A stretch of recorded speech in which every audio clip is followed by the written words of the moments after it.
Right, Nathan, what are we doing today? All right, we are kind of finished underneath of this car for now. I know the fuel lines are still not done, but we're halfway there. We're going to turn our attention to the wiring of this engine now and the dashboard. Daniel got a custom dashboard made for this.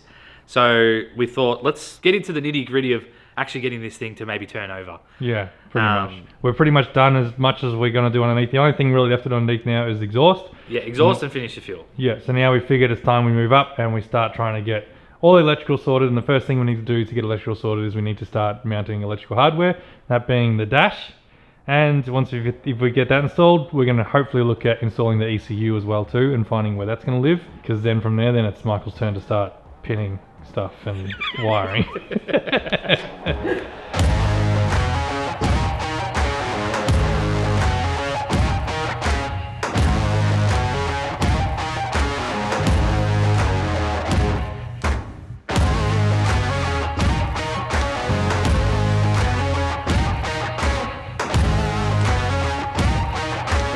Alright, so first things first, we need to get this old dash out.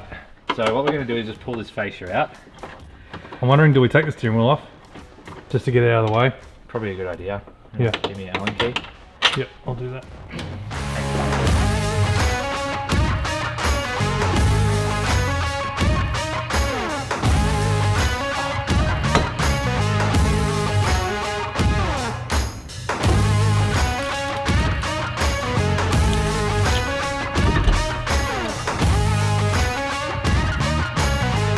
Oh yeah. Yeah, see? Oh, there we go, okay. So the whole crash pad comes off. Yeah. Man, that's so much easier than a HQ. You know, if that's a HQ, you got to do it from underneath. The crash pad screws? Yeah, which is why I haven't replaced my crash pad. Oh, true. I forgot about the poor HQ's crash pad. Yeah. That was authentic too, original. Just put a dash mat on it, mate. Are you just making a pile of screws down by your feet that are definitely going to get lost? No, I was literally about to say to you, could you please pass me a sandwich bag and say dash pad screws? I don't have a sandwich bag. We're all out. Just film them so I know what they are. Dash pad screws. Alrighty. Oh, this is scary. Imagine if you just broke it. Oh, that's easy to paint if you ever want to paint I know. it. Do you want to go with black dash, Daniel?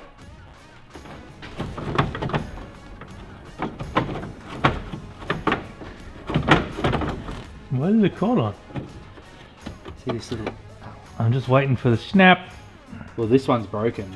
I'm guessing it slides... Oh, I think the whole cluster's supposed to come out with it. There we go. Yeah, the whole thing's supposed to come out with it. Can you see anything? Oh yeah, I can see lots. Oh my god! Hang on, let me just get these dash pad screws. Oh, it does separate if you do it that way. I'm doing it this way, so then this is out of the way. What a bizarre way of doing it, huh? How bizarre. Alright. Is it my turn now? See you later, alligator. I love the fact that in the 70s, it must have been really important to know the time at all times. Just a massive clock. Like seriously. Hey Dad, what time is it? Mate, it is 6:15. This even has the seconds on it, this clock. Like surely to make a clock took more effort than to put a taco in. Don't you reckon? Yeah, you're good. Oh, it looked a lot more heckers back there than I thought. No, it's just one plug. Well, hang on, no, there's one wire that's like... Man, look at the dust from the 7. That's probably asbestos. Why do you think I switched?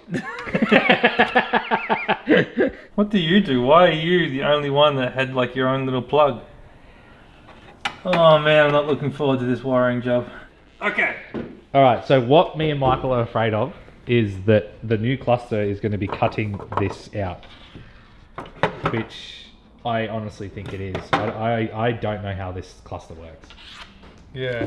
Alright, so we have the old dash out and apart. As you can see, doesn't really come with very much. We've got an oil pressure gauge, a lot of dummy lights, a speedo, and a massive clock. That's all you get in your... I don't even know what this is. At least it didn't get a vacuum gauge like Falcons did. Yeah, that's true. Yeah, the Econo gauge. The Econo gauge, which is always in the negative for Nathan. So you didn't get much in your old Torana, but that's okay. But this is what we're upgrading to. So this is a dash that Daniel got made through a fella that he met in the, I think, Facebook Torana groups or something like that. And they are utilizing Speed Hut gauges, which I think, by the sounds of it, are sort of like the go-tos for every Torana builder. They're using these sort of gauges because you have your RPM, you have your speedo with a little gauge here, which also has some stuff in there. I don't know what that's in that gauge, but I'm sure it's important. Water temp, volts, oil pressure, and fuel level. So all the necessities that you're going to need in here. In fact, does this even have fuel? Yeah, it does. That's fuel. Does it have fuel? Did I say oil pressure on that? I think I might. Oh, you did say oil pressure. Yeah. That's the fuel light. It's got a little jerry can. Yeah, that's not oil pressure. That is jerry can. So that is fuel. Okay, you don't get oil pressure. You get somewhere in here is a dummy light, I guess. That's so funny. Anyway, so yeah, this has a lot more. You have fuel and oil pressure, so that's a win. Now it does come with a full wiring kit. This wiring kit is designed to basically plug straight into your factory harness, and you can run all your factory gauges and stuff. So if you had whatever engine combination in there, it would basically pick up everything from standard sensors and such. And if your engine didn't have oil pressure sensors or anything like that, the kit does come with an oil pressure sensor and a temperature sensor as well too, for water, oil or trans. So that is all stuff that we need to wire in as well too. So we have the dash, but now we have to figure out how we're going to install it. Now Daniel has given us no instructions whatsoever. In fact, it was provided with no instructions whatsoever, except for information on how the gauges actually work. But how we actually get this to mount up in the car, we don't exactly know just yet. We're trying to figure that out now and scratching our heads. The way that the old gauges work, as you can see here, they would bolt into the back of the panel like this. And they bolt into the actual dash fascia itself, and then the whole unit goes in as one. Which makes a lot of sense, works really well. What we think happens is this gets bolted to the back there, and the whole unit goes back in, same as before. Very nice, very snazzy. Yeah, very nice, very snazzy. Looks nice because they're nice and deep still. The biggest issue is, before we make that commitment, we're gonna have to start cutting stuff to get that to work. And by stuff, it's not a huge deal, but we can see right here these little tabs, these little tabby tabs right here, which are used to locate the original dash. They're gonna have to go in order to get this to go flush. Now, in our head, yeah, it kind of makes sense that has to happen and it'll make it work. The holes line up all fine. The biggest issue that we have with that is there's nothing holding it or supporting it from the top. There's no bolt holes or anything at the top.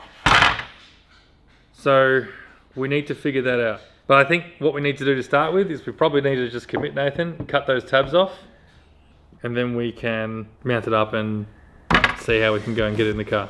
So, as always, we're just gonna wing it. Sorry, Daniel.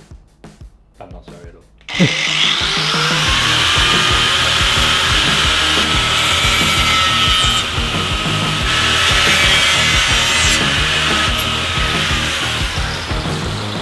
If we needed those tabs, we'll just 3D print them all. Exactly right, yeah. We'll just 3D print this whole thing.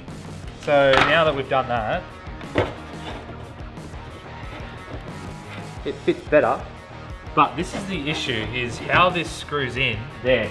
That little tab there and that tab there, right? Yeah. So the issue is we've got to somehow hold this in there, put the fascia in, and then line up these long screws to go through the dash and then to bite into the steel structure behind the dash. Now, I have a feeling that will sit in place.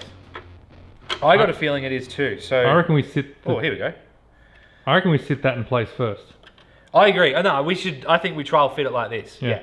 And then see if we can get it in, see how sturdy it is. Because I think if we had to make some little braces to go, just to go from like there to there, we could do. Yeah. Do you want to just go for it? Shall you not? Yeah. I can't do it because both hands on the camera. Yeah. I'll have a crack. So what I'm thinking is, if I move that over there, is it sort of sits in place. Oh, is it close, is it? Oh yeah, it's like, it's pretty much on it. Like, On the holes? yeah. Oh, that's all right then. So, All right. if it sits there like that, right? Pass me this piece. The 2 screws are in it if you need to take them out.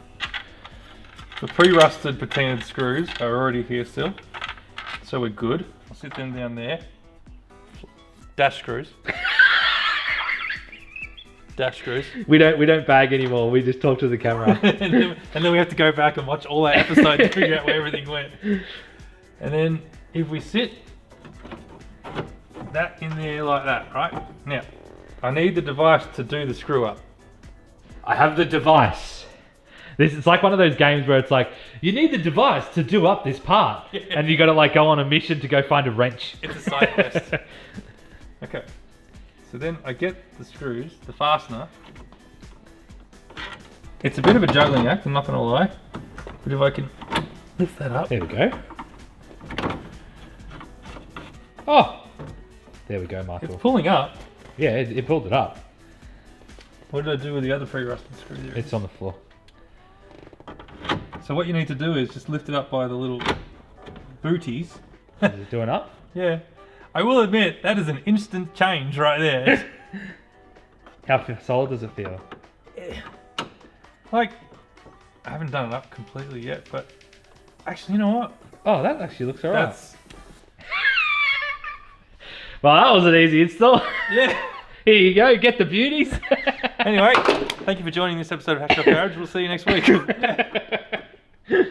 That's okay. Okay, well then there's literally no point in doing any more else. Because we need to run the wiring and stuff for all the gauges. Well, then we'll look to ECU. At least we know it comes out that easy. Oh, well, let's do ECU then. We'll figure that out today. Yeah, bag those screws that are on the floor so we don't lose them. Miscellaneous dash fascia bolts. Fasteners. Alright, so what we're going to do is, now that we know how it goes together and how it fits, we're going to put the wiring in. Even though we're not quite ready for wiring just yet. I'll leave the speedo antenna out because it's a GPS speedo, so it goes by GPS rather than transmission speed or anything like that. The idea is this is going to plug into our factory harness. That factory harness will then run into the engine bay, which if you had a standard engine in this thing, that would be really, really good because it's an really easy way of putting in new gauges and making them all fancy and stuff, or modernizing the car a bit. But for us, I'll be honest, it's kind of a little bit of a pain because it's going to be just the standard ECU running this L98. It means that the ECU is going to have its sensors that it's going to be needing to work, and then it means the dash is going to need a second set of sensors to get the dash to work, which is kind of a little bit of a pain because now we're going to have to try and have sensors fight for spots and stuff and have extra sensors. It's going to be a bit clunky in the engine bay, but for the setup that we're running at the moment, it is what it is. If we were running a Haltech, for example, that means that we could run all the sensors to the Haltech. Then I could set the Haltech to actually talk to these gauges and give information to these gauges as required, and it would mean we'd only need to run one set of sensors. Now that is something that possibly in the future we're going to look at, but for now, budget doesn't allow for Haltech, so it's going to be just the standard GM computer, so that means we're going to run two sensors for now. In saying that, like I said, it's very simple. This just goes into the factory harness. These two here, because it didn't have a water temp sensor or oil pressure sensor, they're going to get added into these wires here. Again, pretty straightforward. I'm guessing this is for the alternator charge light or the alternator exciter wire, so alternators need the factory wire for it to actually initiate or start charging. So we just run a globe behind the dash. In fact, we have that in all of our cars. We have that in all of our cars, except recently I have started using resistors instead of using the globes, but for this case, we'll just probably run this. Just lights up underneath the dash, it's no big deal. And then it's got this light as well too, which I don't know what this is. I'm actually wondering, is this a warning light of some description, or is it a shift light?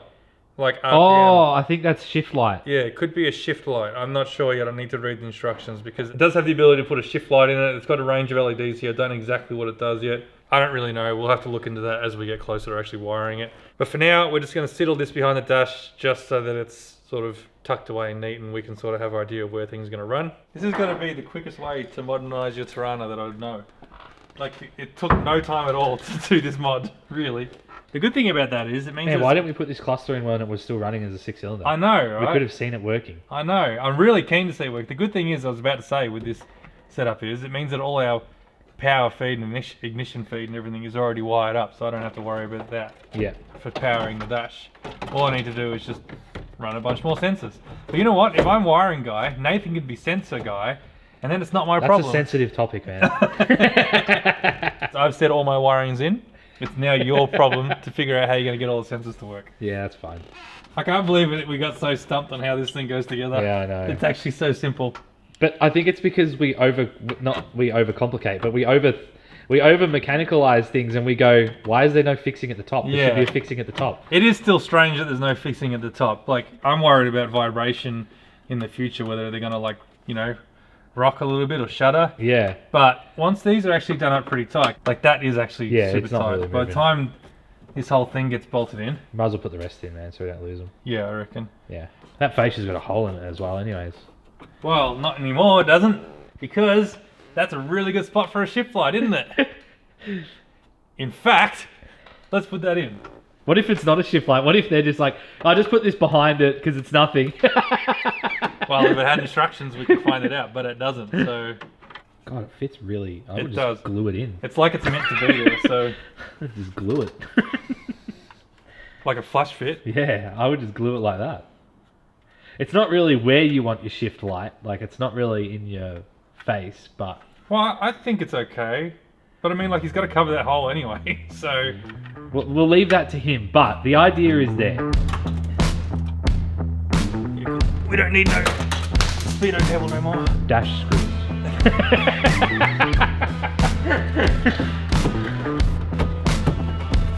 It's so dusty, this car. I know.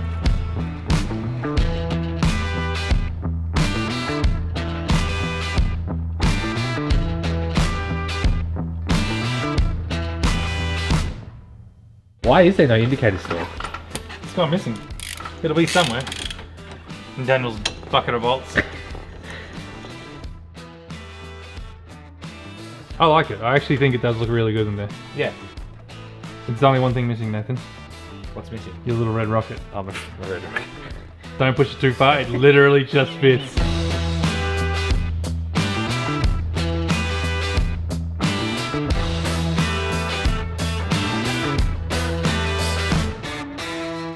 Okay, so now it's time to find out where we're going to put this ECU. It's only small, man, and it literally comes out of this plastic thing. That is tiny, isn't it? We can 3D print something cooler. All right, man, that's tiny. Is there anything that sits in here? Not that I'm aware of. Why is there room? Well, there's a shit ton of room. Are we just going to do the old Hackshop Garage, put it in the glove box type deal like we usually do? We do love a glove box mounted ECU. I do. There's a shit ton of room under here. Is there? Literally, like right there.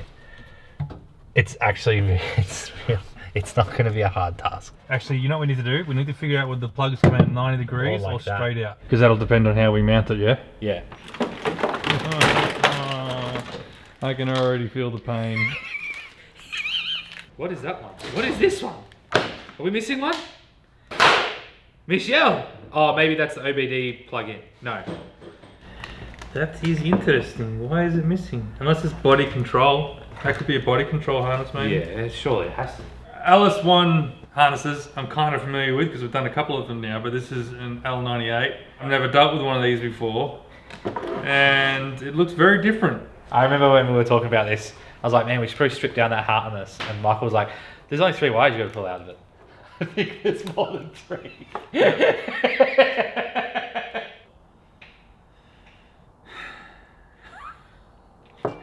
I don't know what that does. You know what? I'll gladly be sensor guy. What am I doing? I just got to do 2 sensors? Yeah, there's a lot here. Okay. I'm going to do a quick little bit of reading to figure out what all these plugs mean, and then we can figure out how we're going to mount the harness. Okay, so what we're learning very, very quickly is that compared to an LS1 harness, an LS2 or L98 or even LS3, I think those 3 are all pretty much the same sort of harnesses. They are far more complicated than the old LS1. There's a lot going on in here, and there's a lot of stuff that I haven't ever seen before. Like this harness, we believe came out of an auto car, was it, Nath? Yeah. Yeah, it was an auto, yeah. So this harness not only would have the engine management system in it too, it also would have your auto gear as well too, which is what we assume this plug here is for. It looks very similar. Now the original idea of this harness was we were going to strip this thing down and make a standalone harness, similar to what I've done in the past when we worked on the G&W as well as the LSQ. I stripped those harnesses down, took out all the redundancies and made it a standalone harness. Now in that case, there's only about 8 wires or so that you pull out of a standard LS harness to make it standalone and get rid of the redundancies. There's really not that much. Whereas I'm looking at this and realizing that it looks like there's a lot more that could be pulled out of this harness compared to that. And there's a lot of stuff here that I don't know exactly how it works. Not to say we can't figure it out, but our biggest issue is we have 2 ports on our ECU here.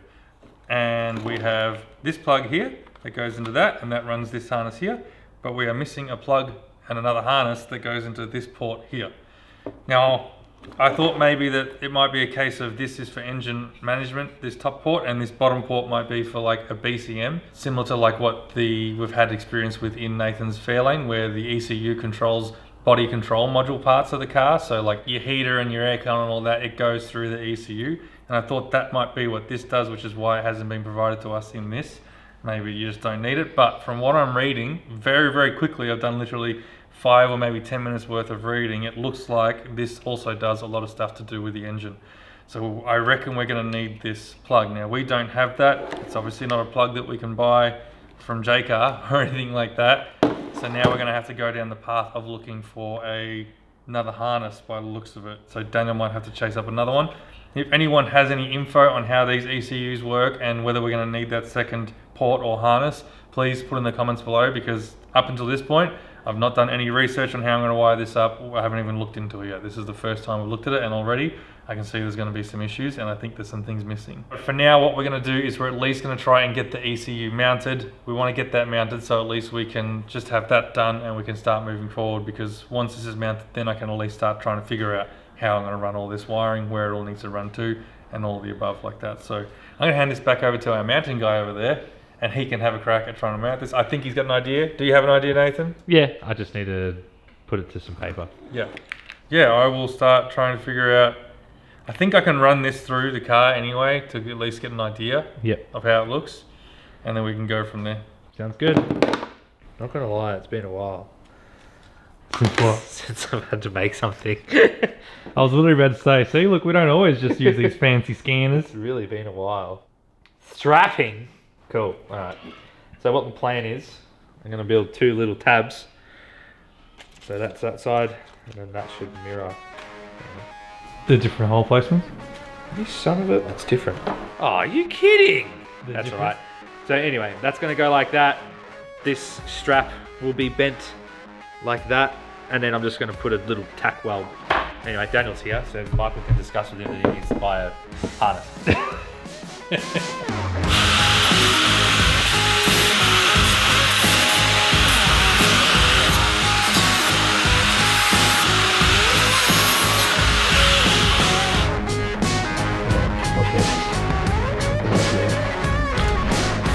And then that's my fold out. So then I'll drill a hole in the middle of that and then just weld the hole in.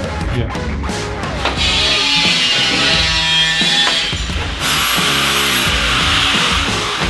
Thank you. I love this little thing.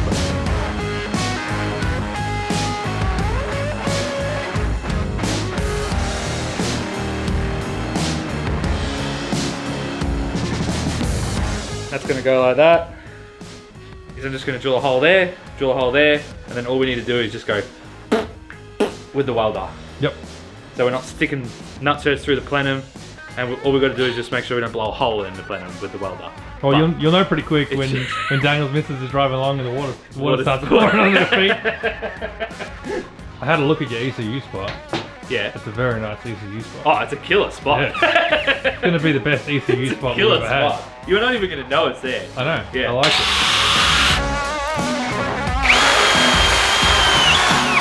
I love that we have a new drill press and we still refuse to use it. Wow,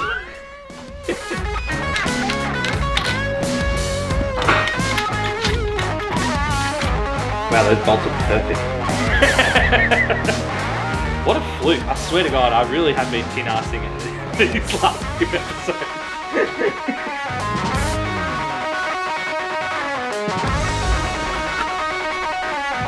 Well, what's the problem, Nathan? Well, back in the day when they had rust in their cars, they would just slap some fiberglass all over it. There's fiberglass filling up a hole in there. Under the dash. Under the scuttle. And I can't weld to fiberglass. No. Not many people can weld to fiberglass. It looks like it's definitely a patch job. Let me have a look. We'll get in there too. Bracket maker. Grinder. Alright, Nathan made the bracket, and we've just realised that underneath the dash, like someone's put a wipe of fiberglass over it. Obviously, probably because once upon a time there was a hole in the plenum chamber. Now we need that metal that's underneath that fiberglass, so it's my job now apparently to find that metal so that we can at least weld to it and hope that we don't find the hole that the fiberglass is there to cover. Otherwise, we're about to escalate this job dramatically. I don't want any shit in my face. I thought they're anti-fog. I can already see it sweating. It's not great.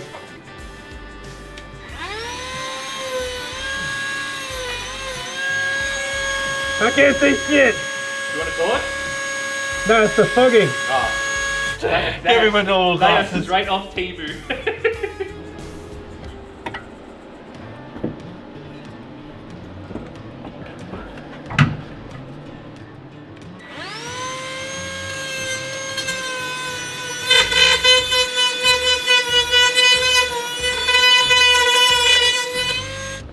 Well, grinder.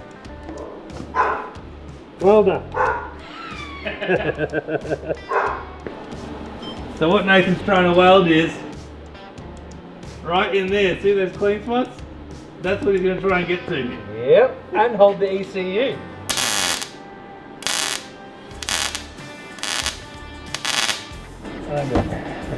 Yep. Cut me.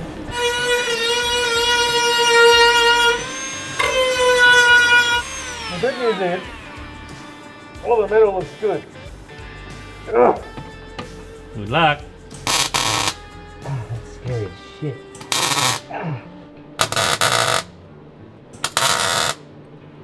Remember how before you said how easy this install is going to be? Alright. I think that was successful. How'd you go? Yeah, all good. I think it's good. That was a shit job. Yeah, absolutely. Yeah, But not at gonna least lie. it's mounted now. Yeah, no, that's good. At least it's done, and now we can figure out what we're going to do with the wiring. Yeah. Which, lucky the owner is here now, and it's up to him. And then... That's what it feels like every time. Because I gotta buy this, and then... Okay, so it's actually like a week later now because when we filmed this episode the other week, we forgot to film a wrap up of what we've done and close the episode off. So I've actually just finished working on next week's video, which you might be hearing idling in the background if you listen really closely. Can you guess what that is? Nathan went shopping. Anyway, yeah, the Torana is sort of like still getting there slowly, bits and pieces are getting finished. So the dash is in, the dash looks really, really good. It actually turned out looking really, really nice. It actually fits the dash really well, it doesn't look out of place, and the gauges are all digital, no more analog, all that sort of stuff. Is going to be really good for modernizing this vehicle, especially as we move forward in the future with further modifications. And we also have the ECU mounted as well too, which turned out really, really nice because it's not in the glove box like we would usually do, and it should work really, really nicely for running all our wires and stuff. So that's pretty much it for this thing. A little bit of progress in this thing at the moment is really appreciated. At least from here, once we sort out this harness issue, we can then figure out how we're going to wire this thing up and really get close to kicking this thing in the guts and hopefully hearing it run for the first time. Anyway, if you've liked this episode, consider liking and subscribing. It goes a long way to helping out the channel. And if you want to support the channel even further, head on over to the website where you can buy a bunch of merch, stickers, t-shirts. You can become a Hackshop Garage member as well too, which puts you in the draw for our monthly tool giveaways. We also need to do an editorial as well too, because remember our handbrake fix that we did last week? Well, it didn't really work. After a couple of probably a little more excited handbrake kicks, we ended up pulling our cable stays off. They ended up slipping through the cable. So it didn't really work. In saying that, I feel like if it was a normal style handbrake, or if you were doing this for anything else, like any other sort of cable, maybe even accelerator cable, the method does work really, really well and it would have been fine. It's just that these foot brakes have a ton of pressure on them when you use them, especially if you get a little overzealous and could get a little too hard like Nathan and I did the other day, and then you end up ripping it out.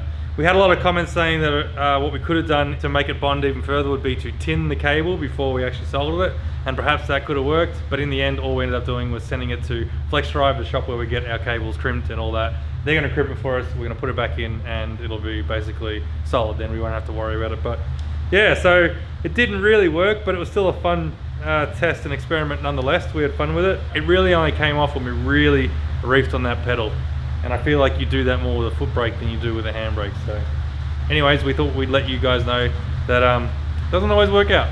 Yeah, I guess until we're working on, could be this, Oh, actually, no. I guess the next episode you're going to see is what's idling out there. Until we see in the next episode, we'll see you then. Do I want it out the dash or do I want it in the dash? I'll probably have it out. I'll probably put it in. We'll put it in. Alright. What was that hole there for, you wonder? I don't know. Extra cigarette lighter. I thought about that. So when you're lighting up a smoke, Kill switch, baby. little Johnny in the back could light up his smoke at the same time. I mean, Mate, XF on gear, they were built for the smoker. And Why? people can agree with me. They had a cigarette lighter and an ashtray on every corner of the car. Did they? So each door had an ashtray and a cigarette lighter, I'm pretty sure. The back of the center console had a cigarette, an ashtray, and then each door had an ashtray. Did it? Yeah, in a XFM on gear. It's crazy. Just pure luxury and just pure smoke. We have our temporary blue tack adhesion, Oh, nice, man. so you don't push it through, hopefully. So this is how we actually build all our cars, just with blue tack and duct tape. It Yeah, just that's looks it. better on camera. It would have looked sick with a UC10 and then like another head unit there Yeah. as the thingy. Yeah, It would make it just look like one giant screen, hey? yeah, How cool would that be? yeah. And then I would just put like a little screen there. So just, Screens everywhere. we put monitor on your wheels! I knew that was coming. I knew that was coming. You beat me to it. I feel like I only need like a 10. Oh, you bought me a scriber. Yeah. Hell yeah. Oh, that's nice too. Oh, I like that. Oh, it's quite very thin, isn't it? Where'd you check the ECU? It's over here. Trying to figure You're it gonna out. have to fight me for it. Yeah. It wasn't much of a fight. Oh, I don't need it anymore. It's just like when you finish a drink and you're like, hey, can you hold this for me? Yeah. He was just scared.